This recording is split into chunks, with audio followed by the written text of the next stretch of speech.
चिंतन है चिता समान, चिंता कैसे छोड़ें। मन की इस उलझन को श्री कृष्ण का अमृत दूर भगाए। जब जिंदगी की राहों में हम खुद को अकेला और हारा हुआ पाते हैं तो हमारा मन बेचैन हो उठता है।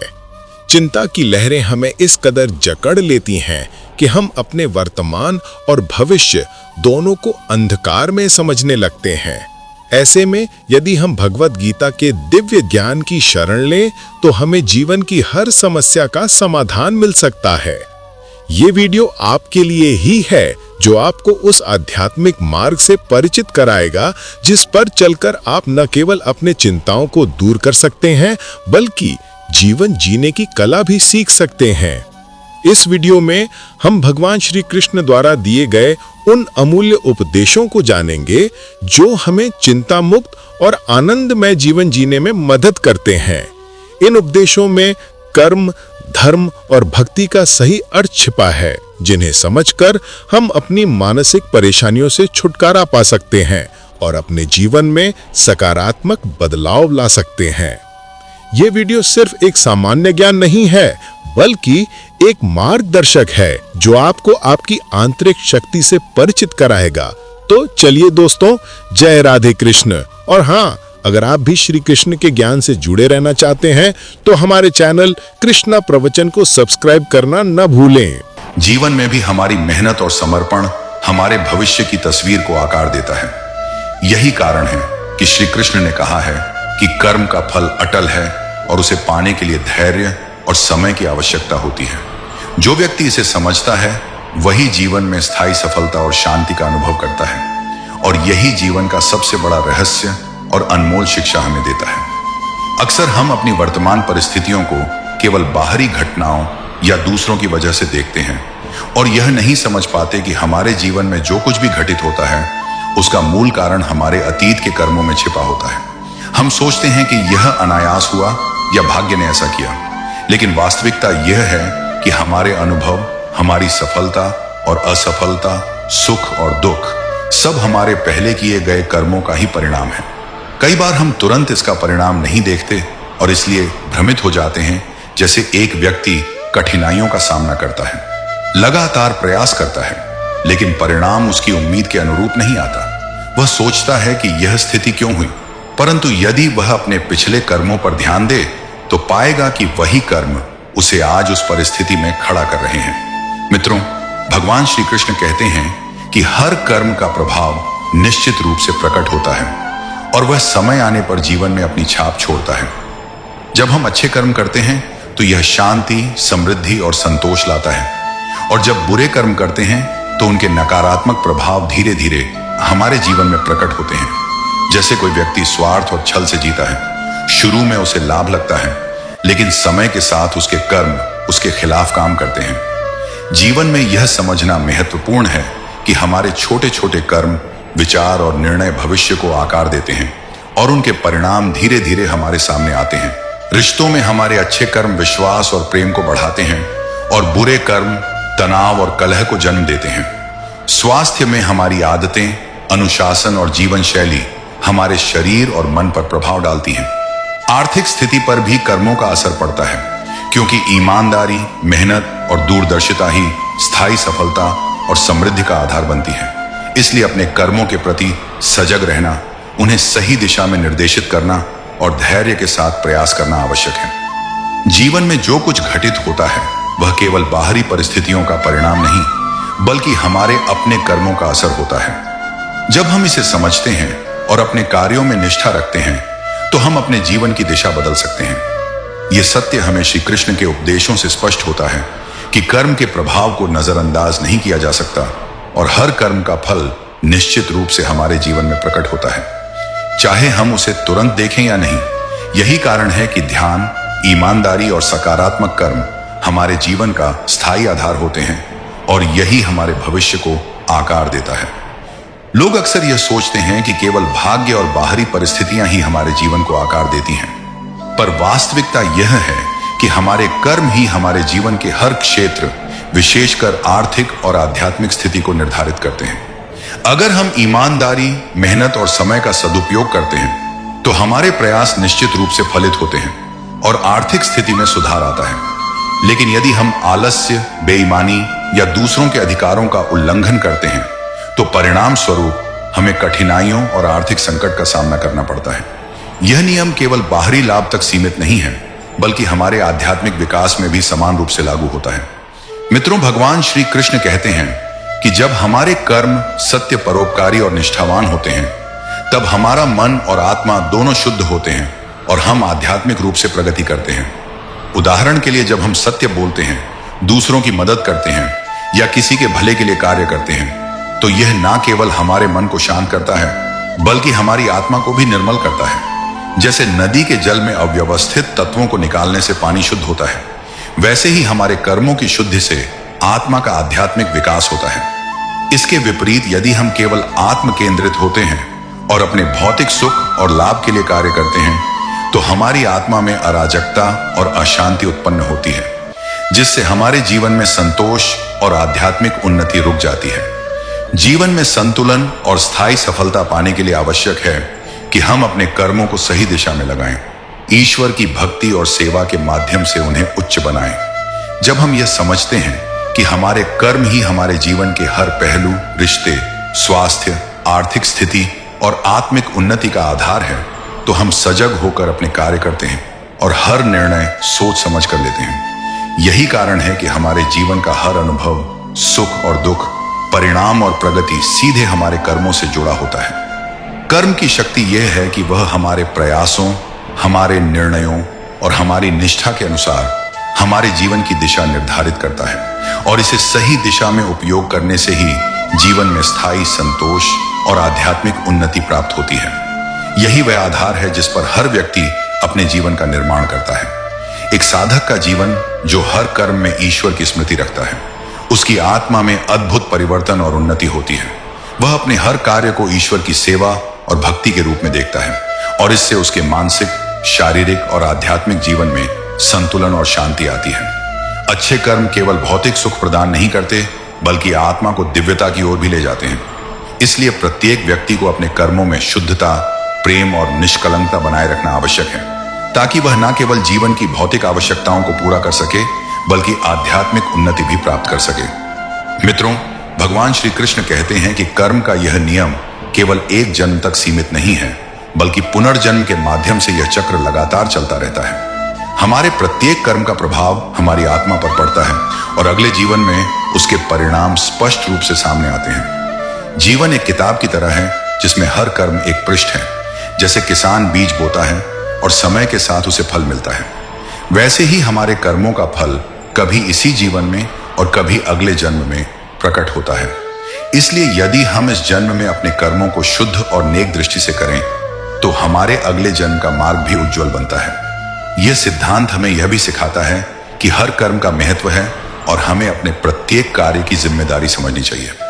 पिछले जन्म के कर्म वर्तमान जीवन को आकार देते हैं और वर्तमान कर्म भविष्य के जीवन की दिशा तय करते हैं। यही कर्म और पुनर्जन्म का चक्र है जो हमें जीवन के हर पहलू में सचेत रहने और अपने निर्णय सोच समझ कर लेने की प्रेरणा देता है। यह चक्र हमें समझाता है कि जीवन का हर अनुभव, सुख, दुख, लाभ या हानि हमारे कर्मों का फल है। यदि हम अपने कर्मों में निष्ठा और समर्पण बनाए रखें, तो न केवल इस जीवन में बल्कि आने वाले जन्मों में भी हमें संतोष और सुख प्राप्त होगा।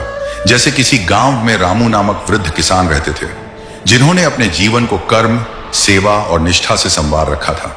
वह हर कार्य में ईश्वर की उपासना करते और हमेशा जरूरतमंदों की मदद करते। उनके मित्र मोहन, जो भौतिक लाभ और जल्दीबाजी में रहते थे, उनके जीवन में कभी स्थायी खुशी नहीं दिखती थी। इस उदाहरण से स्पष्ट होता है कि कर्म का प्रभाव केवल भौतिक या तात्कालिक नहीं होता, बल्कि वह हमारी आत्मा और भविष्य की दिशा को भी आकार देता है। इस प्रकार प्रत्येक व्यक्ति को अपने कर्मों का महत्व समझना चाहिए, उन्हें सही दिशा में लगाना चाहिए और धैर्य तथा समर्पण के साथ कार्य करना चाहिए। यही जीवन में स्थायी संतोष और आध्यात्मिक उन्नति की कुंजी है। जब हम अपने कर्मों के प्रति सजग रहते हैं और उन्हें निष्ठा और भक्ति से करते हैं, तो उनका परिणाम निश्चित रूप से हमारे जीवन में और हमारे अगले जन्म में दिखता है। यही वह अटल सत्य है जिसे समझकर और अपनाकर हम अपने जीवन को संपूर्ण और सार्थक बना सकते हैं। और यही हमारे कर्मों की वास्तविक शक्ति दिखती थी। गांव में कहावत थी कि जो जल्दी कमाता है उतना ही जल्दी खोता भी है, और मोहन इस बात को कभी समझ नहीं पाता था। एक दिन रामू की तबीयत अचानक बिगड़ गई और वह चिंता और तनाव में था, पर उसने अपनी परेशानियों को दूसरों पर थोपने के बजाय धैर्य और आत्मविश्वास के साथ उनका सामना किया। वह दिन रात ईश्वर से स्वास्थ्य और शक्ति की प्रार्थना करता रहा, और उसी समय मोहन की नजर रामू पर पड़ी। मोहन ने पूछा, तुम हमेशा इतने नेक और अच्छे कर्म करते हो, फिर भी तुम्हें दुख क्यों सहना पड़ता है? रामू ने मुस्कुराते हुए उत्तर दिया, यह दुख भी मेरे ही कर्मों का परिणाम है, पर मैं जानता हूं कि यह केवल एक अस्थायी चरण है और जल्द ही खत्म हो जाएगा। मैं अपने कर्मों से कभी भागता नहीं। समय बीतता गया और रामू का स्वास्थ्य सुधरने लगा, लेकिन मोहन के जीवन में उतार चढ़ाव जारी रहे। धीरे धीरे मोहन को यह समझ में आने लगा कि उसके पुराने कर्म ही उसके दुखों का कारण बन रहे थे। एक दिन उसने रामू से पूछा, तुम्हारा जीवन इतना शांत और संतुष्ट कैसे रहता है, जबकि मैं जितना चाहता हूं उतना कभी नहीं पा पाता? रामू ने समझाया, मोहन कर्म का यह चक्र है कि हमारे सभी अच्छे या बुरे कर्म किसी न किसी रूप में हमें वापस मिलते हैं। यह चक्र अगली जीवन में भी जारी रहता है। अगर तुम इस जीवन में नेक कर्म करोगे तो तुम्हारा अगला जन्म भी अच्छा होगा। इस उपदेश को सुनकर मोहन ने रामू से आग्रह किया कि वह उसे भी अपने कर्मों को सही दिशा में करने का मार्ग दिखाए। रामू ने समझाया, जैसे किसान अपने खेत में बीज बोता है और फिर उसकी देखभाल करता है, वैसे ही हमारे कर्म भी हैं। अच्छे कर्मों का फल हम अगले जन्म में पाते हैं और बुरे कर्मों का परिणाम हमें भुगतना पड़ता है। मोहन ने यह भी जाना कि कर्म का हिसाब तुरंत नहीं मिलता, बल्कि यह एक चक्र के रूप में चलता रहता है और जीवन के हर पड़ाव पर प्रभाव डालता है। रामू की यह शिक्षा मोहन के जीवन में परिवर्तन लेकर आई। उसने अपने जीवन को नई दिशा दी और हर कार्य को सचेत होकर और दूसरों के भले के लिए करने लगा। अब मोहन के जीवन में संतोष और खुशी थी, क्योंकि उसने अपने कर्मों को सही दिशा में मोड़ा था। इस कहानी से यह सीख मिलती है कि कर्म का परिणाम केवल इस जन्म में नहीं बल्कि आने वाले जीवन में भी प्रकट होता है। जैसा हम करते हैं वैसा हमें प्राप्त होता है, और यह चक्र हर जन्म में चलता रहता है। रामू की तरह अगर हम अपने कर्मों को सही दिशा में रखें तो न केवल इस जन्म में बल्कि अगले जन्म में भी फल प्राप्त होता है। यही कर्म और पुनर्जन्म का चक्र है जो हमें अपनी जिम्मेदारी समझाता है। हमारे कर्मों का फल अगले जन्म में भी दिखाई देता है, और यही हमें इस जीवन में सही दिशा में चलने की प्रेरणा देता है। कर्म का चक्र लगातार चलता रहता है, और यदि हम इसे सही समझ लें तो अपने जीवन को सुंदर और संतुष्टिपूर्ण बना सकते हैं। कर्म और क्षमा का संतुलन जीवन का एक महत्वपूर्ण पहलू है। कभी कभी हमें लगता है कि जब कोई हमें चोट पहुंचाता है तो उसे माफ नहीं करना चाहिए, लेकिन श्री कृष्ण कहते हैं कि कर्मों का हिसाब समय के साथ होता है। जो कुछ भी हम करते हैं वह एक दिन लौटकर हमारे पास आता है। जब हम किसी को माफ करते हैं तो अपने मन और हृदय को शांति देते हैं, क्योंकि माफी केवल दूसरों के लिए नहीं बल्कि हमारे लिए भी है। कभी लगता है कि माफ करना हमें कमजोर बनाएगा, लेकिन असल में यह हमारी शक्ति को बनाए रखता है। जो व्यक्ति क्षमा की शक्ति रखता है वह जीवन की हर चुनौती को साहस और संतुलन के साथ पार करता है। इसी प्रकार हमारे कर्मों का प्रभाव केवल हमारे भीतर ही नहीं बल्कि हमारे आसपास के लोगों पर भी पड़ता है। किसी को माफ करने से हम अपनी आत्मा हल्की करते हैं और उसे सुधार का अवसर भी देते हैं। जब हम माफी करते हैं तो अपने कर्मों का हिसाब सही दिशा में बदलने का अवसर पाते हैं। जीवन में कई बार ऐसा आता है कि हम कुछ गलत महसूस करते हैं और दूसरों को दोष देते हैं, लेकिन अगर हम सोचें तो पाएंगे कि यह हमारे अपने कर्मों का परिणाम है। हमारे कर्मों का हिसाब एक दिन जरूर मिलता है, और क्षमा करने से हम उन्हें सही दिशा में बदलने का अवसर प्राप्त करते हैं। यही जीवन का सच है, और यही हम सभी को अपनाना चाहिए, क्योंकि सही कर्म वही है जो सोच समझकर और दूसरों के भले के लिए करते हैं। श्री कृष्ण का उपदेश स्पष्ट रूप से कहता है कि हमारे कर्म केवल हमारे बाहरी जीवन को ही नहीं बल्कि हमारी आत्मा के आंतरिक स्वभाव को भी प्रभावित करते हैं। जैसे बीज बोने पर फल प्राप्त होता है, वैसे ही हमारे अच्छे और बुरे कर्म हमारी आत्मा में स्थायी छाप छोड़ते हैं। मित्रों, भगवान श्री कृष्ण कहते हैं कि माफी, दया और प्रेम हमारे कर्मों का सबसे सशक्त रूप है, क्योंकि यह न केवल दूसरों के लिए लाभकारी होते हैं बल्कि हमारी आत्मा को भी शुद्ध करते हैं।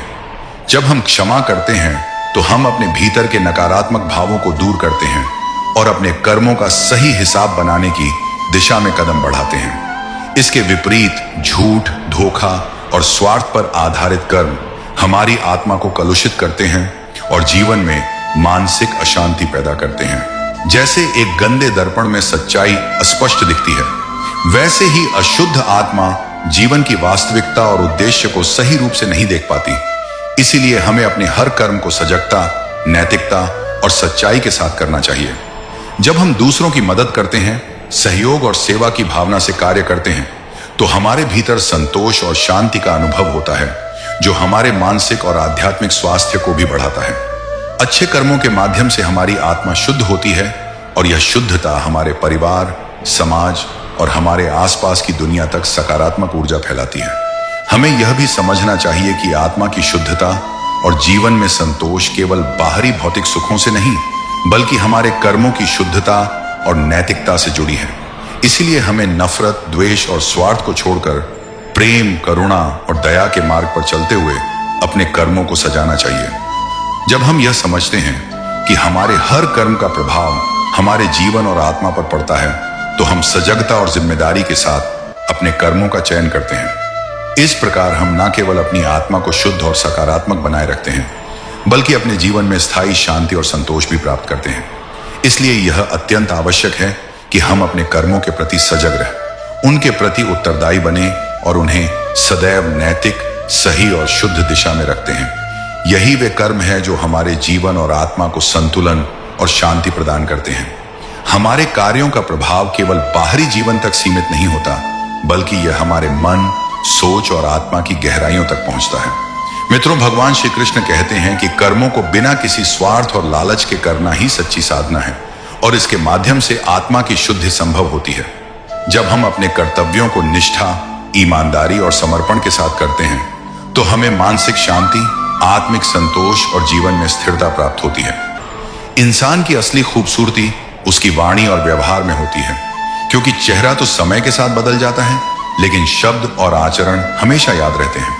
कठिनाइयों से भागकर कोई भी सुरक्षित नहीं रह सकता, बल्कि उनका सामना करने से ही आत्मबल बढ़ता है। जीवन को हमेशा एक अवसर की तरह देखो, क्योंकि हर दिन एक नया अध्याय है जिसे तुम अपनी सोच और कर्मों से अर्थपूर्ण बना सकते हो। एक बार की बात है, जीवन नाम का यह सफर जब शुरू होता है, तो इंसान सबसे पहले अपने चारों तरफ की दुनिया को देखता है। उसके बाद वह यह समझने लगता है कि असली शक्ति केवल बाहरी चीजों में नहीं, बल्कि भीतर के मनोबल और धैर्य में छिपी होती है। क्योंकि अगर मन में साहस है, तो हर कठिनाई सरल हो जाती है, और अगर मन ही हार जाए, तो सारी संभावनाएं खत्म हो जाती हैं।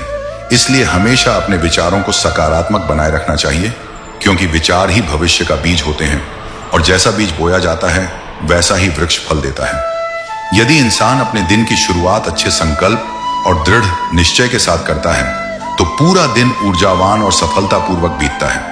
परंतु अगर शुरुआत ही नकारात्मक सोच से हो, तो राह कठिन प्रतीत होती है। यही कारण है कि जीवन में आत्मनियंत्रण सबसे आवश्यक गुण है, क्योंकि जब इंसान अपनी वाणी, अपने क्रोध और अपने लालच पर नियंत्रण पा लेता है, तभी वह वास्तविक रूप से स्वतंत्र हो पाता है।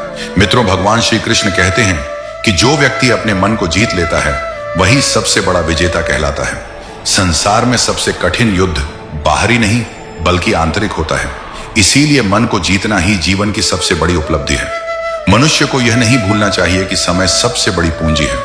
धन और वस्तुएं दोबारा प्राप्त हो सकती हैं, लेकिन बीता हुआ समय कभी लौटकर नहीं आता। जो लोग अपने समय का सदुपयोग करते हैं, वही जीवन की ऊंचाइयों तक पहुंचते हैं, जबकि जो लोग आलस्य में इसे खो देते हैं, वे पछतावे के सिवा कुछ हासिल नहीं कर पाते। इसीलिए हर क्षण को मूल्यवान मानकर सही दिशा में प्रयत्न करना चाहिए। इंसान को यह भी समझना चाहिए कि सुखदक जीवन का हिस्सा है। दोनों का स्वागत समान भाव से करना ही सच्ची परिपक्वता है।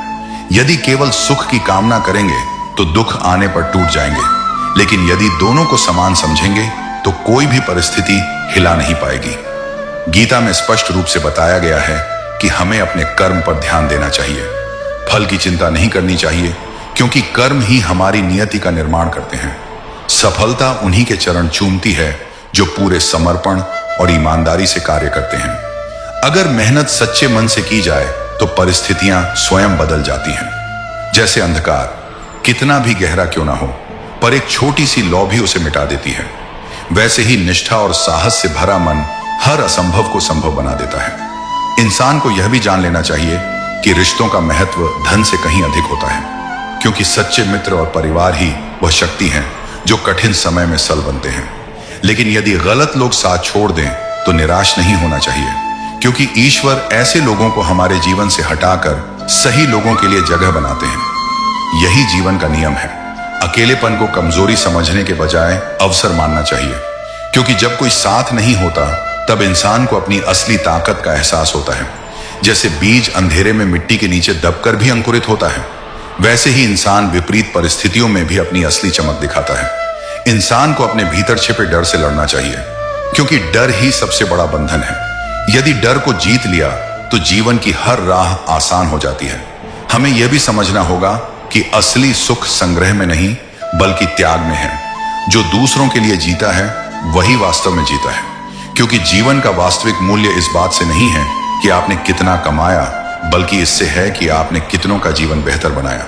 क्रोध, ईर्ष्या और अहंकार इंसान को धीरे धीरे भीतर से खोखला कर देते हैं, जबकि क्षमा, करुणा और विनम्रता उसे महान बना देते हैं। इसीलिए हमेशा दूसरों की मदद करना, मधुर वाणी बोलना और आभार प्रकट करना जीवन का हिस्सा बनाना चाहिए। यही गुण हमें ईश्वर के करीब ले जाते हैं। सफलता, सम्मान और संतोष उसी को मिलता है जो दूसरों के लिए प्रकाश बनता है। जैसे सूरज स्वयं जलकर पूरे संसार को रोशनी देता है, वैसे ही हमें भी अपनी क्षमताओं से दूसरों का मार्ग प्रकाशित करना चाहिए। यही जीवन का सार है और यही आत्मिक शांति का मार्ग है। जो व्यक्ति इस सत्य को समझ लेता है उसका हर दिन आनंदमय और हर पल सार्थक हो जाता है, और यही है जीवन जीने का वास्तविक नियम है। जो चीज इंसान को जीवन में सबसे ज्यादा आगे ले जाती है वह है धैर्य और निरंतरता।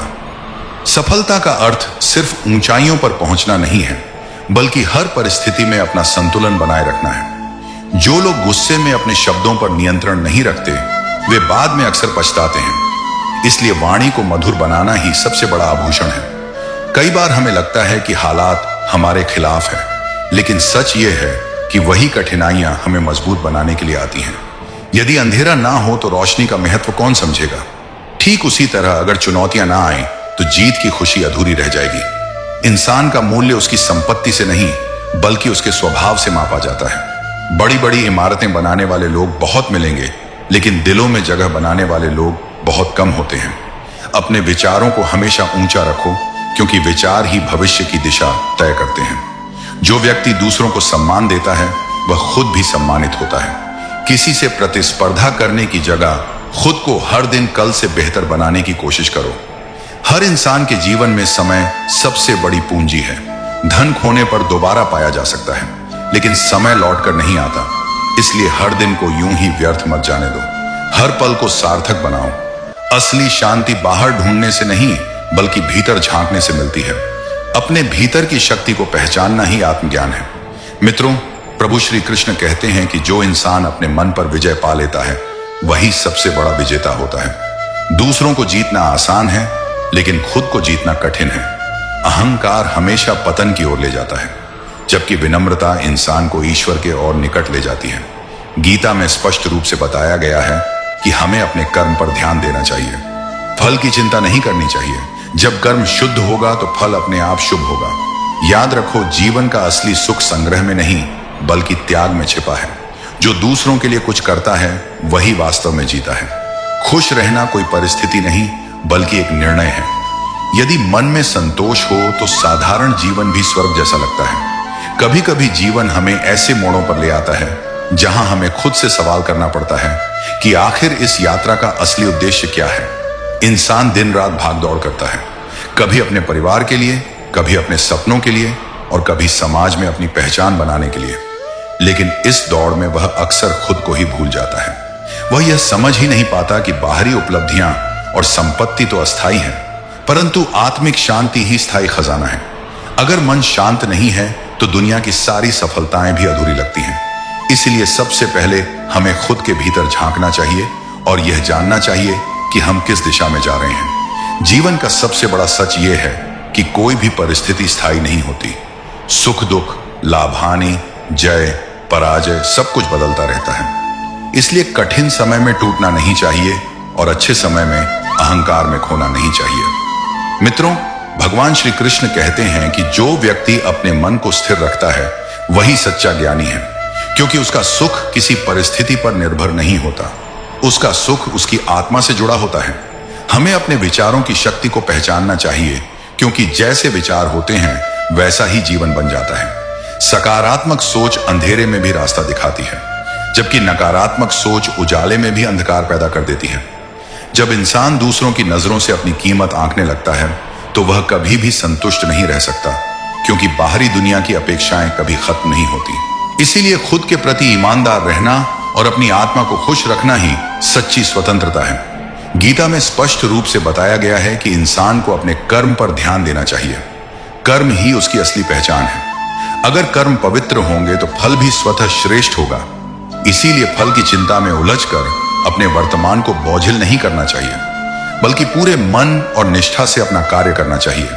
इंसान जब अपने अहंकार को त्याग देता है तभी वह संबंधों को सच्चे अर्थों में निभा पाता है, क्योंकि अहंकार हर रिश्ते को धीरे धीरे खोखला कर देता है। वहीं विनम्रता हर रिश्ते को मजबूत बनाती है। हमें यह नहीं भूलना चाहिए कि सच्चे रिश्ते संख्या में नहीं बल्कि भावनाओं में बसते हैं। एक ईमानदार और संवेदनशील व्यक्ति का साथ हजारों खोखले साथ से कहीं अधिक मूल्यवान होता है। इंसान को यह भी समझना चाहिए कि हर कठिनाई दरअसल एक अवसर होती है। जब तक हम संघर्ष से नहीं गुजरते तब तक अपनी असली ताकत नहीं जान पाते। जैसे सोना आग में तप कर ही चमकता है, वैसे ही इंसान विपरीत परिस्थितियों से निकलकर ही महान बनता है। अगर हम दुख से भागेंगे तो वह हमें और सताएगा, लेकिन अगर हम उसका सामना करेंगे तो वह हमें और मजबूत बना देगा। इसीलिए कभी भी मुश्किलों से घबराना नहीं चाहिए, बल्कि उन्हें अपनी शिक्षा बनाना चाहिए। याद रखिए, असफलता अंत नहीं है, बल्कि सफलता की ओर बढ़ने का पहला कदम है। हमें यह भी ध्यान रखना चाहिए कि जीवन की असली खुशी संग्रह में नहीं बल्कि बांटने में है। जब हम अपने हिस्से की खुशियां दूसरों से साझा करते हैं तो उनका गुण नफल कई गुना बढ़ जाता है, जबकि स्वार्थ केवल अकेलापन और असंतोष लाता है। इस संसार में हर इंसान का आना किसी न किसी उद्देश्य से होता है। हमें अपने उद्देश्य को पहचानना और उसे पूरा करना चाहिए, क्योंकि वही हमारे जीवन को अर्थपूर्ण बनाता है। समय का महत्व कभी कम मत आंकिए, क्योंकि समय ही सबसे बड़ा शिक्षक है।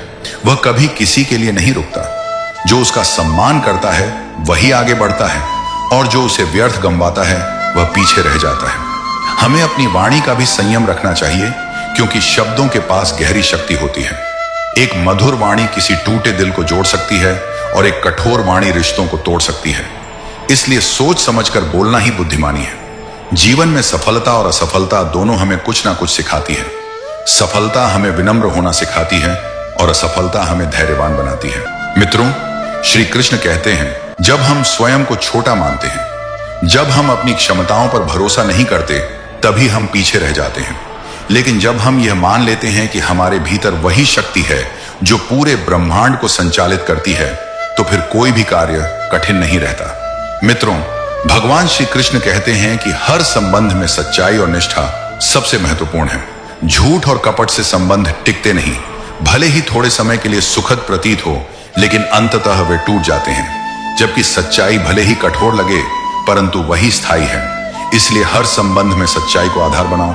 मित्रों, भगवान श्री कृष्ण कहते हैं कि संतोष ही सबसे बड़ा धन है।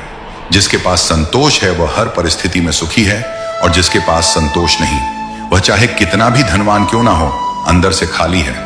इसीलिए जीवन का वास्तविक लक्ष्य अधिक से अधिक वस्तुएं इकट्ठा करना नहीं, बल्कि अपने मन को संतोष से भरना है। जब मन संतुष्ट होता है तभी आत्मा का प्रकाश प्रकट होता है। मित्रों, भगवान श्री कृष्ण कहते हैं कि संसार एक विद्यालय है और हर दिन हमें कुछ ना कुछ सिखाने आता है। कोई घटना हमें क्षमा सिखाती है, कोई परिस्थिति हमें धैर्य सिखाती है, कोई व्यक्ति हमें करुणा सिखाता है और कोई अनुभव हमें विवेक सिखाता है। यदि हम इन शिक्षाओं को ग्रहण करते रहे तो जीवन स्वयं एक साधना बन जाता है। अंततः यही सत्य है कि जीवन क्षण भंगुर है और आत्मा शाश्वत है। इसीलिए अपने हर कार्य को प्रेम और सेवा में बदलो, हर संबंध को सत्य और विश्वास से सजाओ, हर कठिनाई को धैर्य और विवेक से स्वीकारो और हर क्षण को कृतज्ञता से जियो। यही वह मार्ग है जिससे जीवन पूर्णता को प्राप्त करता है, और यही वह संदेश है जो श्री कृष्ण हमें गीता के माध्यम से देना चाहते हैं। जो चीज इंसान को सबसे ज्यादा थका देती है वह शारीरिक परिश्रम नहीं बल्कि मन में भरी हुई चिंताएं हैं। अगर हम मन को हल्का रखना सीख जाएं तो जीवन का हर बोझ हमें आसान लगने लगता है। असली समृद्धि वही है जो हमारे विचारों में हो, क्योंकि धन तो कभी भी खत्म हो सकता है, लेकिन सही सोच हमेशा नया रास्ता बना देती है। कई बार लोग अपनी असफलताओं से इतना डर जाते हैं कि कोशिश करना ही बंद कर देते हैं, लेकिन असली सफलता तो उन्हीं को मिलती है जो गिरकर भी उठना जानते हैं। बिना जोखिम लिए कोई बड़ा काम संभव नहीं होता, और बिना धैर्य रखे कोई भी सपना पूरा नहीं होता। गीता में स्पष्ट रूप से बताया गया है कि मन ही इंसान का मित्र भी है और शत्रु भी। यदि इसे वश में कर लिया जाए तो यही सबसे बड़ा सहारा बन जाता है। रिश्तों की मजबूती उपहारों से नहीं बल्कि समय और सच्ची भावनाओं से होती है। जो लोग दूसरों को खुशी देना सीख जाते हैं वही अंदर से सबसे ज्यादा संतुष्ट रहते हैं। मित्रों, प्रभु श्री कृष्ण कहते हैं कि जो व्यक्ति अपने कर्तव्य को ईमानदारी से निभाता है वही जीवन के हर क्षेत्र में सम्मान प्राप्त करता है। याद रखो, सम्मान मांगा नहीं जाता बल्कि कर्मों से अर्जित किया जाता है। हर इंसान को जीवन में 3 चीजें कभी नहीं भूलनी चाहिए। पहला, जिसने कठिन समय में साथ दिया, दूसरा, जिसने बिना कारण आशीर्वाद दिया, और तीसरा, जिसने गलती बताकर हमें सुधारने का मौका दिया। श्री कृष्ण का यह भी कहना है कि जीवन में कभी भी परिश्रम करने से मत डरना। परिश्रम ही तुम्हें महान बनाता है। जो व्यक्ति परिश्रम से डरता है वह अपने भाग्य को भी खो देता है, लेकिन जो परिश्रम करता है उसका भाग्य भी उसे नई ऊंचाइयों तक ले जाता है। श्री कृष्ण के अनुसार जीवन में सफलता और असफलता दोनों ही क्षणिक हैं। जो व्यक्ति सफलता को देखकर अहंकारी हो जाता है और असफलता को देखकर टूट जाता है वह जीवन के सच्चे अर्थ को नहीं समझता। भाग्य भी उन्हीं का साथ देता है जो इन दोनों स्थितियों में समान रहते हैं और अपने कर्म से विमुख नहीं होते। श्री कृष्ण का जीवन यह सिखाता है कि जब कोई परिस्थिति तुम्हें रोकने का प्रयास करे तो तुम उससे लड़ो, उससे भागो मत, क्योंकि जो लोग भागते हैं वे अपने भाग्य को कभी नहीं बदल सकते, लेकिन जो लोग लड़ते हैं वे अपने भाग्य को नई दिशा देते हैं। श्री कृष्ण यह भी कहते हैं कि कर्म कभी भी छोटा या बड़ा नहीं होता, उसका उद्देश्य महत्वपूर्ण होता है।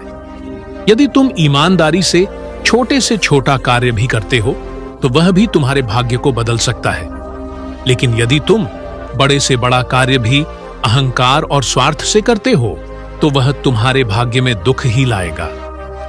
श्री कृष्ण का यह दृष्टिकोण जीवन को एक नए दृष्टिकोण से देखने की प्रेरणा देता है। जब हम अपने जीवन को कर्म के दृष्टिकोण से देखते हैं तो हर कठिनाई अवसर बन जाती है, हर दुख सीख बन जाता है और हर संघर्ष शक्ति बन जाता है। श्री कृष्ण कहते हैं कि भाग्य उस समय बदलना शुरू होता है जब मनुष्य स्वयं को बदलना शुरू करता है। यदि कोई व्यक्ति बाहरी परिस्थितियों को बदलना चाहता है तो सबसे पहले उसे अपने भीतर के विचारों और दृष्टिकोण को बदलना होगा। जब तक तुम्हारे विचारों में परिवर्तन नहीं आएगा तब तक तुम्हारे कर्मों में भी परिवर्तन नहीं होगा, और जब तक कर्मों में परिवर्तन नहीं होगा तब तक भाग्य भी वैसा ही बना रहेगा। इसलिए श्री कृष्ण हमें भीतर से जागने का संदेश देते हैं। वह कहते हैं कि अपने भीतर के आलस्य, भय, संदेह और नकारात्मकता को त्याग दो और अपने भीतर से साहस, उत्साह और सकारात्मकता को जागृत करो। जब भीतर से परिवर्तन होगा तभी बाहर का संसार भी बदलेगा। श्री कृष्ण का जीवन यह सिखाता है कि जो व्यक्ति अपने जीवन की कठिनाइयों से घबराता नहीं बल्कि उन्हें स्वीकार कर उनसे लड़ता है वही अपने जीवन का निर्माता होता है। जब उन्होंने अपने जीवन के प्रारंभिक वर्षों में कंस जैसे राक्षस का सामना किया, जब मथुरा छोड़कर द्वारका की स्थापना की, जब कुरुक्षेत्र में अधर्म के खिलाफ युद्ध किया, तब उन्होंने कभी भी अपने भाग्य को दोष नहीं दिया। उन्होंने केवल अपने कर्तव्य और कर्म पर ध्यान दिया। यही हमें भी करना है। जब हमारे जीवन में समस्याएं आती हैं तो हमें उनसे भागने के बजाय उनका समाधान खोजने के लिए कर्म करना है। श्री कृष्ण यह भी कहते हैं कि जीवन में जो भी कर्म करो उसे ईमानदारी से करो। दिखावे के लिए किया गया कर्म केवल बाहर से अच्छा दिखता है लेकिन भीतर से खोखला होता है। ऐसा कर्म कभी भी तुम्हारे भाग्य को सकारात्मक दिशा में नहीं ले जा सकता। लेकिन जो कर्म पूरी सच्चाई, श्रद्धा और समर्पण के साथ किया जाता है, वह भले ही छोटा हो, लेकिन उसका प्रभाव बड़ा होता है और वही तुम्हारे भाग्य को बदलने की शक्ति रखता है। जब तुम अपने जीवन को कर्म के दृष्टिकोण से देखना शुरू करोगे, तो तुम्हें यह समझ में आएगा कि भाग्य केवल उन लोगों का साथ देता है जो कभी रुकते नहीं। चाहे कितनी भी बाधाएं आए, चाहे कितनी भी असफलताएं मिले, यदि तुम डटकर अपने कर्मपथ पर चलते रहोगे तो तुम्हारा भाग्य भी तुम्हारे साथ चलेगा। लेकिन यदि तुम कठिनाइयों से घबराकर रुक जाओगे तो भाग्य भी रुक जाएगा। इसलिए श्री कृष्ण कहते हैं कि जीवन में कभी भी रुकना मत, चाहे परिस्थितियां कैसी भी क्यों ना हो। श्री कृष्ण का यह भी कहना है कि जीवन में सफलता केवल उन लोगों को मिलती है जो अपने लक्ष्य के प्रति सच्चे होते हैं। यदि तुम्हारा लक्ष्य केवल तुम्हारे स्वार्थ तक सीमित है तो वह सफलता क्षणिक होगी। लेकिन यदि तुम्हारा लक्ष्य समाज और संसार के कल्याण से जुड़ा है तो वह सफलता स्थायी होगी और तुम्हारे भाग्य को भी उज्जवल बनाएगी। इसलिए अपने कर्मों का उद्देश्य ऊंचा रखो और फिर पूरे मन से उस पर काम करो। श्री कृष्ण कहते हैं कि जब कोई व्यक्ति कर्म करता है तो वह केवल अपने वर्तमान को ही नहीं बल्कि अपने भविष्य को भी गढ़ रहा होता है। तुम्हारे आज के कर्म ही तुम्हारे कल का भाग्य बनते हैं। यदि आज तुम आलस्य करोगे तो कल तुम्हें उसका दुख भोगना पड़ेगा, लेकिन यदि आज तुम परिश्रम करोगे तो कल तुम्हें उसका सुख मिलेगा। यह नियम शाश्वत है और इसे कोई बदल नहीं सकता। श्री कृष्ण का यह भी संदेश है कि जीवन में जो लोग अपने कर्मों के लिए दूसरों को दोष देते हैं, वे कभी भी अपने भाग्य को नहीं बदल सकते। जब तक तुम यह सोचते रहोगे कि मेरी असफलता का कारण कोई और है, तब तक तुम अपनी जिम्मेदारी से भागते रहोगे। लेकिन जिस दिन तुम यह स्वीकार कर लोगे कि मेरी असफलता का कारण मेरे अपने कर्म हैं और उन्हें बदलने की जिम्मेदारी भी मेरी ही है, उस दिन से तुम्हारे जीवन में परिवर्तन शुरू हो जाएगा। श्री कृष्ण के अनुसार कर्म ही वह ब्रह्मास्त्र है जिससे तुम अपने भाग्य के प्रत्येक बंधन को तोड़ सकते हो। चाहे तुम्हारे जन्म के समय जो भी लिखा गया हो, यदि तुम अपने कर्मों से उसे बदलना चाहते हो तो बदल सकते हो। कोई भी पूर्व निर्धारित भाग्य इतना मजबूत नहीं है कि उसे तुम्हारे कर्म न बदल सके। इसलिए श्री कृष्ण कहते हैं कि कर्म करो, लगातार करो और अपने भाग्य को स्वयं रचो। श्री कृष्ण हमें यह भी सिखाते हैं कि कर्म करते समय अपने मन को शांत रखो। यदि मन अशांत होगा तो कर्म भी अव्यवस्थित होगा और उसका परिणाम भी वैसा ही होगा। लेकिन यदि मन शांत रहेगा तो तुम्हारे कर्मों में स्थिरता और स्पष्टता होगी और परिणाम भी सकारात्मक होगा। इसलिए कर्म के साथ साथ मन का संतुलन बनाए रखना भी आवश्यक है। जब तुम अपने जीवन को कर्म के माध्यम से जीते हो, तब तुम्हें यह एहसास होता है कि जीवन में हर दिन तुम्हें कुछ नया सीखने को मिलता है। हर अनुभव तुम्हें मजबूत बनाता है और हर कठिनाई तुम्हें नया दृष्टिकोण देती है। यही जीवन का सौंदर्य है और यही भाग्य का असली रूप है। श्री कृष्ण का यह दृष्टिकोण हमें यह भी सिखाता है कि जीवन में कोई भी क्षण व्यर्थ नहीं है। प्रत्येक क्षण तुम्हें अपने कर्मों के माध्यम से भाग्य को बदलने का अवसर देता है। यदि तुम उस अवसर को पहचान लोगे और उसे पूरी ईमानदारी से उपयोग करोगे तो तुम्हारा जीवन भी महान बन जाएगा। श्री कृष्ण के अनुसार भाग्य और कर्म का संबंध इतना गहरा है कि यदि तुम सही कर्म करते रहोगे तो भाग्य अपने आप तुम्हारे पक्ष में हो जाएगा। तुम्हें अपने भाग्य को बदलने के लिए किसी चमत्कार की आवश्यकता नहीं है, केवल सतत प्रयास और सच्चे कर्म की आवश्यकता है। जब तक तुम स्वयं अपने भाग्य के निर्माता नहीं बनोगे, तब तक कोई और तुम्हारे भाग्य को नहीं बदल सकता। श्री कृष्ण यह भी कहते हैं कि जब तुम कर्म करते हो तो उसे ईश्वर की भक्ति के रूप में करो। जब तुम अपने कर्म को भक्ति समझकर करते हो तो उसमें न तो अहंकार रहता है और न ही स्वार्थ। ऐसा कर्म ही तुम्हारे जीवन को पवित्र बनाता है और तुम्हारे भाग्य को शुभ बनाता है। जब जीवन में कठिनाइयां आती हैं, तब श्री कृष्ण कहते हैं कि यह समय रुकने का नहीं है, यह समय और अधिक कर्म करने का है। कठिनाइयां तुम्हें परखने आती हैं, वे तुम्हें तोड़ने के लिए नहीं आती। यदि तुम कठिनाइयों के समय भी कर्म करते रहोगे तो वे कठिनाइयां भी तुम्हारे लिए अवसर बन जाएंगी और तुम्हारा भाग्य भी उज्जवल हो जाएगा। श्री कृष्ण का जीवन इस बात का प्रमाण है कि भाग्य केवल उन्हीं का साथ देता है जो हर परिस्थिति में कर्म करते हैं। यदि वे अपने जीवन की कठिनाइयों के आगे हार मान लेते तो उनका जीवन भी सामान्य बन जाता, लेकिन उन्होंने कभी हार नहीं मानी और अपने कर्मों के द्वारा अपने भाग्य को महान बना दिया। भाग्य के आंसू बहाने से कुछ नहीं बदलेगा, कर्मयोग से सब कुछ बदल जाएगा। इसी प्रकार एक शिक्षक जब दिन रात सिर्फ पढ़ाता रहेगा लेकिन अपने भीतर असंतोष छुपा रहेगा, तभी वह विफल होने की ओर खींचा चलेगा। लेकिन यदि वह अपने विद्यार्थियों से प्रेम बनाए रखता है, उनके विकास के लिए नवाचार करता है और उन्हें समझने की कोशिश करता है, तो उसके कर्म उससे स्वाभाविक रूप से उसकी प्रतिष्ठा, संतोष और प्रभावशाली भाग्य बना देंगे। श्री कृष्ण के इस घनिष्ठ संदेश को आत्मसात करने के लिए तुम्हें केवल पढ़ना नहीं बल्कि जीना होगा, वह तरह जिस तरह अर्जुन ने गीता के उपदेश को अपने कर्मों में उतारा। इसी तरह जब तुम उस मार्ग पर चलोगे तब तुम खुद अपने भीतर श्री कृष्ण ही अनुभव करोगे, जो यह कहता है, भाग्य वह नहीं जो लिखा गया, भाग्य वह है जो तुम करते हो। श्री कृष्ण बार बार यह समझाते हैं कि भाग्य कोई ऐसी वस्तु नहीं है जिसे लेकर मनुष्य केवल बैठा रहे और कहे कि जैसा लिखा है वैसा होगा। यदि भाग्य में ही सब कुछ लिखा होता तो श्री कृष्ण स्वयं बाल्यकाल में कंस के सैनिकों से क्यों लड़ते? क्यों वे अपने बाल्यकाल में माखन चुराकर ग्रामीणों के हृदय में आनंद भरते?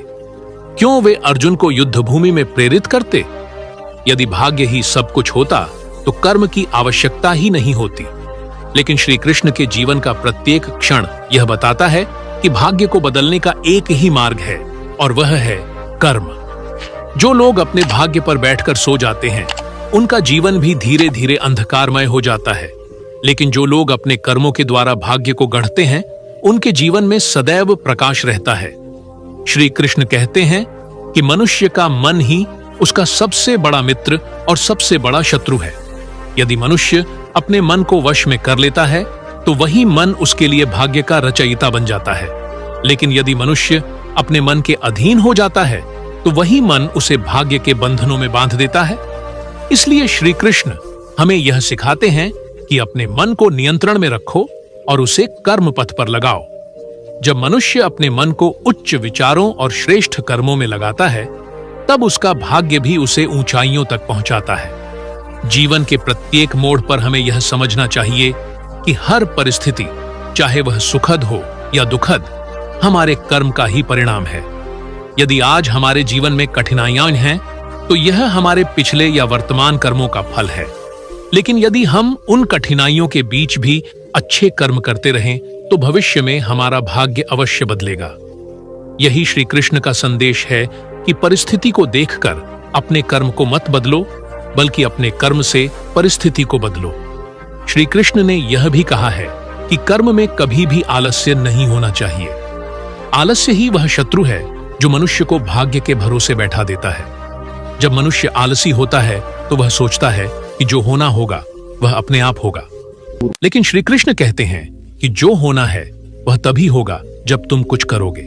इसलिए कर्म करना ही जीवन का आधार है। जब तक तुम कर्म करते रहोगे तब तक भाग्य भी तुम्हारे साथ चलता रहेगा। कई लोग यह सोचते हैं कि केवल पूजा पाठ, व्रत और उपवास करने से उनका भाग्य बदल जाएगा, लेकिन श्री कृष्ण कहते हैं कि पूजा पाठ तब तक फलदायी नहीं होते जब तक उसके साथ कर्म नहीं जुड़ा हो। केवल भगवान का नाम जपने से भाग्य नहीं बदलता जब तक कि तुम अपने कर्मों को भी पवित्र न कर लो। भगवान उन लोगों की सहायता करते हैं जो स्वयं भी अपनी सहायता करते हैं। यदि तुम केवल भगवान से प्रार्थना करते रहोगे लेकिन कर्म नहीं करोगे तो तुम्हारी प्रार्थना अधूरी रहेगी, लेकिन यदि तुम कर्म करते हुए भगवान का स्मरण करोगे तो तुम्हारा भाग्य भी उज्जवल हो जाएगा। श्री कृष्ण का यह भी कहना है कि जीवन में जो कुछ भी तुम्हारे साथ घटता है वह तुम्हें मजबूत बनाने के लिए होता है। यदि तुम्हारे जीवन में कठिनाइयां आ रही हैं तो इसका अर्थ यह है कि ईश्वर तुम्हें और अधिक शक्तिशाली बनाना चाहता है। यदि तुम्हारे जीवन में संघर्ष है तो इसका अर्थ यह है कि ईश्वर तुम्हें सफलता के लिए तैयार कर रहा है। इसलिए कठिनाइयों से घबराकर बैठ मत जाओ, बल्कि उनसे लड़ो और अपने भाग्य को स्वयं रचो। श्री कृष्ण कहते हैं कि भाग्य कोई ऐसा ताला नहीं है जिसे खोलने की चाबी किसी और के पास हो। वह चाबी तुम्हारे अपने ही हाथ में है और उसका नाम है कर्म। यदि तुम कर्म से उस ताले को खोलोगे तो भाग्य के सभी द्वार तुम्हारे लिए खुल जाएंगे। लेकिन यदि तुम चुपचाप बैठे रहोगे तो वह ताला कभी नहीं खुलेगा और तुम्हारा जीवन उसी में बंद रह जाएगा। इसलिए उठो, जागो और कर्म के द्वारा अपने भाग्य के द्वार खोलो। श्री कृष्ण का यह दृष्टिकोण हमें जीवन के हर क्षेत्र में प्रेरणा देता है। चाहे वह शिक्षा हो, व्यवसाय हो, परिवार हो या समाज, हर क्षेत्र में कर्म ही सफलता की कुंजी है। जो विद्यार्थी पढ़ाई में परिश्रम करता है वही सफल होता है। जो व्यवसायी ईमानदारी से काम करता है वही तरक्की करता है। जो व्यक्ति अपने परिवार के लिए त्याग करता है वही परिवार का आदर्श बनता है। जो समाज के लिए सेवा करता है वही समाज में सम्मान पाता है। अर्थात हर क्षेत्र में कर्म ही तुम्हारे भाग्य को तय करता है। श्री कृष्ण कहते हैं कि भाग्य वही है जो तुम अपने हाथों से बनाते हो। यदि तुम दूसरों के कहने से अपने कर्मों को बदल दोगे तो तुम कभी अपने असली भाग्य को प्राप्त नहीं कर पाओगे। लेकिन यदि तुम अपने विवेक और आत्मबल से कर्म करोगे तो तुम्हारा भाग्य भी तुम्हारे अनुसार चलेगा। इसीलिए दूसरों की बातों में आकर अपने कर्मों को मत बदलो, बल्कि अपने आत्मविश्वास के साथ कर्म करो और अपने भाग्य को स्वयं बनाओ। श्री कृष्ण का जीवन इस बात का प्रमाण है कि चाहे परिस्थितियां कैसी भी हों, कर्म कभी मत छोड़ो। जब द्वारका पर संकट आया, जब यादव वंश में कलह फैला, जब कुरुक्षेत्र में धर्म संकट उत्पन्न हुआ, तब भी श्री कृष्ण ने कभी अपने कर्म से मुंह नहीं मोड़ा। उन्होंने हर परिस्थिति में धर्म का पालन करते हुए कर्म किया और अपने भाग्य को स्वयं रचा। हमें भी यही सीखना है कि चाहे जीवन में कितनी भी कठिनाइयां क्यों न आ जाएं, हमें अपने कर्तव्य और कर्म से कभी पीछे नहीं हटना चाहिए। श्री कृष्ण का जीवन हमें यह स्पष्ट संदेश देता है कि सफलता केवल भाग्य की देन नहीं होती। यदि यह सच होता तो उन्होंने कभी मथुरा या द्वारका की स्थापना के लिए संघर्ष क्यों किया? यदि सब कुछ भाग्य के अनुसार ही तय होता तो गुरु द्रोणाचार्य अधर्म और ईर्ष्यावश श्री कृष्ण को हर परिस्थिति में पराजित क्यों होने दिया? इस विश्लेषण से स्पष्ट होता है कि जीवन में भाग्य की उत्पत्ति केवल कर्मों से होती है। कर्म ही वह आधार है जिस पर भाग्य निर्माण होता है और श्री कृष्ण ने अपने जीवन में इसे चरितार्थ रूप से दर्शाया है। श्री कृष्ण कहते हैं कि मनुष्य में किस्मत बदलने की क्षमता और उतनी ही होती है जितनी उसकी कर्मयोग की शक्ति। यदि मनुष्य आलस्य में बैठकर भाग्य को दोष देता है तो वह स्वयं अपनी क्षमता को भी त्याग देता है। लेकिन यदि वह कर्मयोग अपनाता है और अपने कर्मों में पूर्ण समर्पण लाता है तो वह स्वयं भाग्य बदलने की क्षमता विकसित कर लेता है। यही श्री कृष्ण का सबसे गूढ़ रहस्य है जिसे उन्होंने अर्जुन सहित हम सबको दिया। किसी भी क्षेत्र में उत्कृष्टता प्राप्त करने के लिए केवल योग्यता पर्याप्त नहीं होती, उस योग्यता को सही समय पर सही दिशा में कर्मशीलता की शक्ति से प्रयोग करना भी आवश्यक है। श्री कृष्ण ने अर्जुन को केवल योद्धा नहीं बल्कि कर्मयोगी बनने का पाठ पढ़ाया। इसका अर्थ यह नहीं था कि अर्जुन केवल युद्ध कर रहा है, बल्कि यह था कि अर्जुन प्रत्येक शिखर, प्रत्येक दृष्टिकोण से अपने कर्तव्य में लिप्त है।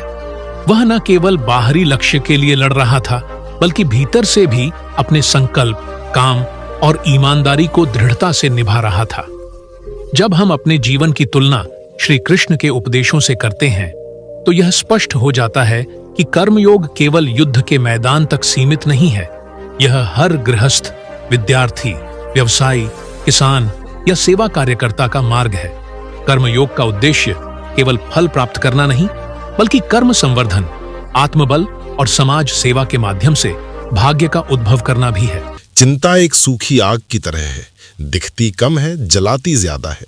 और श्री कृष्ण का अमृत उपदेश इसी आग पर वर्षा की तरह पड़ता है, क्योंकि वे मन की पकड़, कर्म की रीढ़ और भक्त के हृदय की धड़कन को एक सूत्र में पिरोकर बताते हैं कि मन भविष्य के अज्ञात पर टंगा रहता है, जबकि जीवन का द्वार वर्तमान क्षण में खुलता है।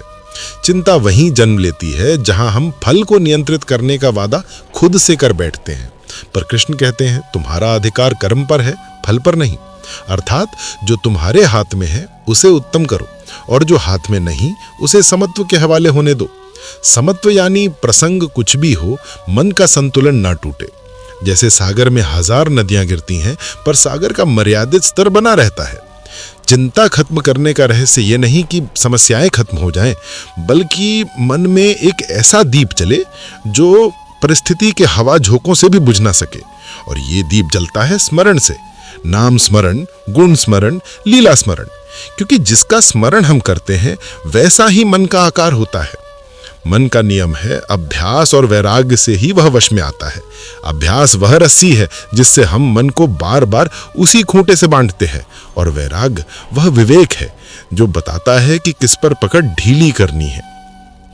चिंता की जड़ें गहराई में 3 परतों में बैठी होती हैं। पहली परत है अनिश्चितता का भय, दूसरी परत है छवि और मान की आसक्ति, तीसरी परत है नियंत्रण का भ्रम। कृष्ण इन तीनों परतों को 3 औषधियों से काटते हैं। जप ध्यान से भय पिघलता है, सेवा दान से मान का फुलाव बैठ जाता है, और निष्काम कर्म से नियंत्रण का भ्रम ढहता है। अब इसे जीवन की सादी भाषा में रखें। सुबह उठते ही स्क्रीन या सूचनाओं पर नहीं, श्वास पर ध्यान दें। श्वास को गिने, 4 मात्राओं में श्वास लें, 4 में रोकें, 4 में छोड़ें, 4 में रुके रहें। जैसे मन को चौखट मिल गई, उसका दौड़ना घटेगा। फिर मौन में 2 मिनट नाम स्मरण करें, ओम नमो भगवते वासुदेवाय। हर जप के साथ कंधे ढीले, जबड़ा ढीला, पेट मुलायम। इसके बाद दिन के 3 प्राथमिक कर्म लिखें जो तुम्हारे अधिकार में हैं, और 3 अस्थिर बातें लिखें जो तुम्हारे अधिकार में नहीं। पहली सूची पर श्रम करो, दूसरी सूची को चिंतन टोकन मानकर छोड़ दो। दिन चलते चलते जब चिंता आए, उसे मन में एक बादल की तरह पहचानो। मैं चिंता नहीं हूं, मेरे मन में चिंता उठी है। यह अंतर पहचानते ही पकड़ ढीली पड़ती है। कृष्ण हमें बताते हैं कि मन स्मृति के धागों से बना है, इसलिए अपना धागा बदलो। चिंता का धागा भविष्य की नकारात्मक कल्पनाओं से बुना होता है, उसे वर्तमान कर्म और कृतज्ञता के धागे से बदलो। 3 कृतज्ञताएं हर शाम लिखो, शरीर के लिए, संबंधों के लिए, अवसरों के लिए। भोजन में सात्विकता बढ़ाओ, हल्का, ताजा, मर्यादित, क्योंकि रजोगुण तमोगुण चिंता को ईंधन देते हैं। नींद की शुचिता रखो, सोने से 1 घंटा पहले स्क्रीन से दूर, गुनगुना जल, नम्र प्रकाश और 5 मिनट शांति प्रार्थना। संबंधों में संवाद को सच्चा बनाओ, जहां कहना है वहीं कहो। मन अनकहे बोझ से भी चिंतित होता है। धन संबंधी चिंता में बजट को कर्म बनाओ, खर्च लिखो, बचत का प्रतिशत तय करो, निवेश को स्वचालित करो। जहां नियम बैठता है वहां चिंता का आकार घटता है। स्वास्थ्य संबंधी चिंता में दिन का एक छोटा व्रत रखो, चलना, आसन, प्राणायाम। व्रत मन की लगाम है। अब इस दर्शन को एक जीवन कथा से छू कर देखें, क्योंकि कथा हृदय तक बात पहुंचाती है। मुंबई की भीड़ में समीर नाम का एक युवक रहता था। मार्केटिंग की नौकरी, बीमार मां, किराया, कर्ज की किस्तें और ऊपर से कंपनी का लक्ष्य। समीर का मन हर समय घड़ी की सुइयों की तरह भागता, कभी EMI, कभी बॉस, कभी भविष्य, कभी अपनी असफलता का डर। वह हर रात सोने से पहले मोबाइल पर आंकड़े स्क्रॉल करता। सुबह उठते ही हड़बड़ाहट से ईमेल। एक दिन मॉनसून की बारिश में ऑफिस से लौटते लौटते उसके कदम एक छोटे से कृष्ण मंदिर के सामने ढटक गए। बारिश की बूंदें घंटियों की ध्वनि में घुल रही थीं। समीर अंदर गया, दिया टिमटिमा रहा था। पुजारी अकेला और बांसुरी की धुन रिकॉर्डिंग में धीमे धीमे बज रही। पुजारी ने पूछा, बेटा मन दुखी है? समीर ने मुस्कुराकर कहा, बस थोड़ा तनाव। पुजारी ने दिया ऊंचा करके कहा, यह दिया तब तक जलता है जब तक घी रहता है और हवा का रास्ता नियंत्रित है। चिंता तब जन्म लेती है जब तुम घी खत्म हुए बिना ही हर पल बत्ती काटते छांटते रहते हो। समीर ने सिर झुका लिया। पुजारी ने आगे कहा, कृष्ण का सरल नियम है, कर्म तुम करो, फल का प्रबंधन उन्हें करने दो। तुम फल का प्रबंधन करते हो, इसलिए कर्म में प्रेम नहीं, डर भरता है। तुम्हारी आंखें फल पर है, इसलिए तुम्हारे हाथ वर्तमान में डगमगाते हैं। कल आना, एक प्रयोग करेंगे। अगले दिन समीर लौटा। पुजारी ने कहा, आज से 3 अभ्यास। पहला, सुबह 5 मिनट श्वास जप। दूसरा, दिन के 3 कर्म 3 त्याग। और तीसरा, शाम की 3 कृतज्ञताएं। और एक संकल्प, कार्य के समय पूरी उपस्थिति और परिणाम के समय समत्व। न जीत पर उछाल, न हार पर ढहना। समीर ने अभ्यास शुरू किया। शुरुआती दिनों में मन बार बार भटकता, जब बीच में टूटता मोबाइल की आदत खींचती, पर हर बार वह अपने मन को ऐसे पकड़ता जैसे मां बच्चे को प्यार से गोद में उठा ले।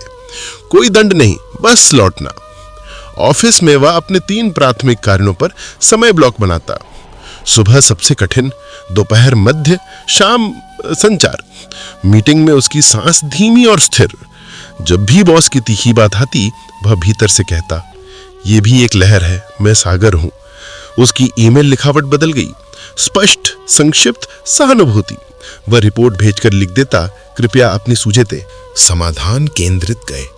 घर पर मां के साथ वो 10 मिनट बिना स्क्रीन बैठता, उनके पैर दबाता। टीवी की आवाज धीमी, कमरे की खिड़की खुली। रात में समीर टहलता और मन ही मन कहता, हे वासुदेव, मैं कर्म करता हूं, आप परिणाम साधते हैं। कुछ हफ्तों में असामान्य बात हुई। बाहरी परिस्थिति बहुत नहीं बदली, टारगेट वही, शहर वही, बिल वही, पर समीर का हृदय अलग था। उसकी चिंता जैसे किसी ने धीरे धीरे उसके कंधों से उतार ली। कभी डर लौटता भी तो वो उसे पहचान लेता। ओह, ये मेरा पुराना पैटर्न है। वो फिर श्वास गिने, 2 मंत्र जपे और काम पर लौटता। एक दिन बड़ी प्रस्तुति थी। समीर की टीम को नए ग्राहक के सामने योजना दिखानी थी। रात को बारिश हो रही थी, बिजली कभी कभी चमकती। वो अपने मन की धड़कन सुन पाता था। उसने लैपटॉप बंद किया, दिया जलाया और आंखें मूंद कर अपने भीतर एक कल्पना मनाई। एक विशाल कुरुक्षेत्र, घोड़ों की तापें, धूल का गुबार, एक ओर डर, दूसरी ओर रथ पर बैठे कृष्ण मुस्कुराते हुए। कृष्ण ने जैसे मन ही मन कहा, समीर, मैं सारथी हूं, तू धनुर्धर है। तेरा हाथ, तेरी कोशिश, तेरी सावधानी, ये सब तेरा धर्म है। बाजार, ग्राहक, परिणाम, ये सभी युद्ध की हवा है। हवा को तीर से बांधा नहीं जाता। समीर के चेहरे पर स्निग्ध मुस्कान आई। अगली सुबह वो प्रस्तुति में गया। प्रस्तुति अच्छी हुई। ग्राहक ने सवाल पूछे, कुछ सख्त। समीर ने स्वाभाविकता से उत्तर दिए। जहां पता था वहां स्पष्ट, जहां नहीं पता था वहां ईमानदारी से। मैं इस पर कल सुबह डेटा के साथ जवाब दूंगा। बैठक के बाद बॉस ने कहा, तुम्हारी स्थिरता टीम को भरोसा देती है। समीर हंसा, ये स्थिरता मैंने नहीं, अपनी चिंता छोड़कर पाई है। हफ्तों बाद पता चला कि ग्राहक ने उनकी कंपनी को नहीं चुना। टीम मायूस हुई। समीर का दिल एक पल के लिए गिरा। फिर उसने भीतर से कहा, मेरा काम प्रस्तुति का था, मैंने उसे प्रेम और सजगता से किया। फल वहां गया जहां जाना था। उसी सप्ताह एक और अप्रत्याशित अवसर आया। एक पुराने संपर्क ने समीर को नई भूमिका का प्रस्ताव दिया। प्रस्ताव छोटा नहीं, बल्कि उसकी योग्यता और अभ्यास के अनुरूप। वो गया, काम पकड़ा और देखते देखते उसके दिन में एक नया शिल्प बन गया। सुबह का जप, दिन का कर्म, शाम की कृतज्ञता। कभी कभी रात को वो उस मंदिर लौटता, पुजारी के साथ चाय पीता। एक दिन पुजारी ने पूछा, अब चिंता कितनी? समीर बोला, कभी कभी आती है, पर अब वो मेहमान है, मालिक नहीं। पुजारी बोले, यही श्री कृष्ण का उपदेश है, मन को दुश्मन मत बनाओ, उसे मित्र बना लो। और मन मित्र तब बनता है जब उसे एक आसरा, एक अनुशासन और एक अर्थ मिलता है। आसरा ईश्वर का स्मरण, अनुशासन नियमित अभ्यास, अर्थ सेवा। समीर ने सेवा का एक छोटा नियम जोड़ा। हर सप्ताह 1 घंटा बिना स्वार्थ का मुफ्त में छात्रों को प्रस्तुति कौशल सिखाना। आश्चर्य ये कि सेवा करते समय उसके भीतर जो ऊष्मा उठती, उसी ऊष्मा से पुराने भय पिघलते। कृष्ण कहते हैं, अहंकार छोड़ो, कर्तापन का सूजन मिटेगा। जब कर्तापन घटता है, चिंता भी घटती है। समीर ने पाया कि चिंता के कई चेहरे हैं, एक डर का, एक अपराध बोध का, एक तुलना का। डर के लिए उसने श्वास पर सहारे, अपराध बोध के लिए उसने क्षमा और सुधार, जहां गलती वहां स्वीकार और छोटी छोटी सुधारात्मक प्रतिज्ञाएं। तुलना के लिए उसने डिजिटल संयम, सोशल मीडिया सीमित और अपने मानक भीतर सेट। कभी वो अपनी डायरी में लिखता, आज मेरा मानक है स्पष्टता, करुणा और सततता। फल जो भी हो। धीरे धीरे समीर ने समझा कि चिंता का समाधान कोई चमत्कार नहीं, एक सुसंगत यात्रा है। कृष्ण बेस्ट स्पीच का सार ये नहीं कि शब्द अलंकृत हों, बल्कि ये कि वे मन के गहरे तल पर एक स्थायी पगडंडी बनाते रहें। कर्म में उत्कृष्टता, परिणाम में समत्व, मन में स्मरण, जीवन में सेवा। और जब जीवन के कठिन मोड़ आए, बीमारी, हानि, असफलता, तब ये पगडंडी हमें वापस वर्तमान की धरती पर ला खड़ा करे। एक रात समीर ने सपना देखा। यमुना किनारे बांसुरी बज रही है, पीतांबर लहर रहा है और कृष्ण मुस्कुराकर कह रहे हैं, चिंता छोड़ना सीखो, क्योंकि चिंता तुम्हें भविष्य के काल्पनिक आंसू में डुबो देती है, जबकि मैं तुम्हें वर्तमान के वास्तविक आश्रय में बैठाता हूं। समीर ने पूछा, पर कैसे?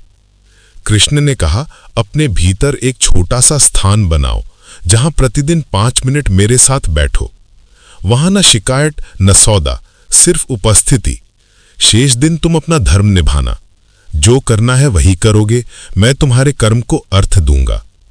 समीर की आंख खुली, उसकी छाती हल्की। अगले दिन से उसने उस 5 मिनट के स्थान को बढ़ा के 10 फिर 15 किया। उसने देखा कि जब वो याद रखता है मैं सिर्फ करता नहीं, साधक भी हूं, तब काम में रस आता है। जब वो भूलता है, चिंता लौटती है। पर अब वो भूल को भी मुस्कुरा कर देखता। हाय, पुराना मित्र आया, स्वागत है, पर मैं अभी व्यस्त हूं। इस तरह चिंता का मालिकाना हक उससे उतर गया।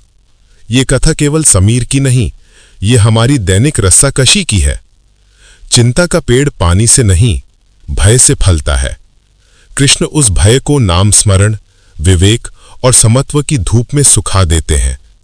व्यावहारिक जमीन पर इसे ऐसे जियो, सुबह श्वास जप, दिन में केंद्रित कर्म, शाम कृतज्ञता, साप्ताहिक सेवा, डिजिटम संयम, सात्विक भोजन, पर्याप्त नींद।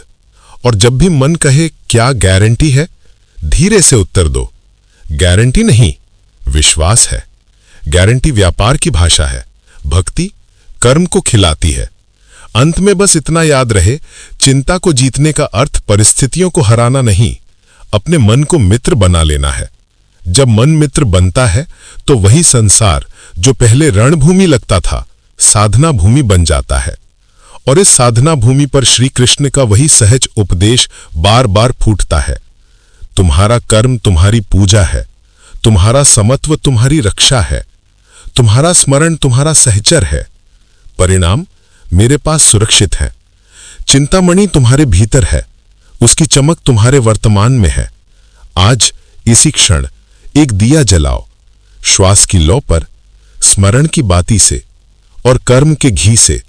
फिर देखो चिंता का अंधेरा कैसे अपने आप पीछे हटता है और हृदय में कैसी बाल सुलभ निश्चिंतता खिल उठती है, जैसे वृंदावन की हवा में बांसुरी की तान, जो सुनते ही मन कहता है यही तो घर है। अगर हमारी आज की वीडियो आपको पसंद आई हो तो कृपया श्री कृष्णा जी के नाम से इसे लाइक और शेयर करें और हमारे कृष्ण प्रवचन चैनल को सब्सक्राइब जरूर करें।